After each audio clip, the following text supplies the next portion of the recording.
कृष्ण हरी. आम्ही आता आसुला या गावात आहोत आणि आमचा फिरता ज्ञानेश्वरी पारायण सोहळा आहे. बघा आपण बघू शकता. लोक म्हणतात गॅस मिळणं, डिझेल मिळणं. आम्हाला काय काम आहे गॅसाचं, नाही का महाराज? कितवा दिवस आहे तुमचा पारायणाचा आज?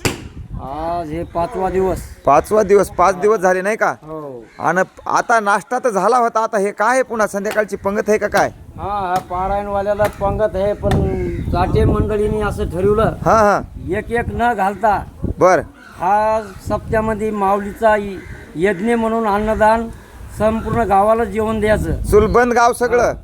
वा वा वा वा. पुन्हा मग संध्याकाळी काही कीर्तन वगैरे असं? हा आज कीर्तन पण ठुलत आहे ना. वा वा. त्याच्यानंच ते तयारी चालली होती म्हणले हारगीर आणा जिंतूरून. हो. वा. दिवसभर पारायण चालू. आपण बघू शकता जसा माऊलीच्या तिथं अंजन वृक्ष आहे तसा इथं वटवृक्ष आहे बघा. आणि अतिशय थंडगार. आता मला वाटतं दिवसभर पारायण हे वाटतंय आज, नाही का? हो, आज जरा पहिल्या दिवस थोडी हायवे झाल्यामुळं आज जास्त पारायण करायचं वया शिल्लक असल्यामुळं. बर बर बर. इथं ऊन तर काही जाणवतच नाही तुम्हाला? नाही, इथं एकदम यशी सारखं आहे. हो. निसर्गाची यशी आहे. वा वा. धन्यवाद. रामकृष्ण हरी. रामकृष्ण हरी. माऊली ज्ञानेश्वर महाराज आज की जय.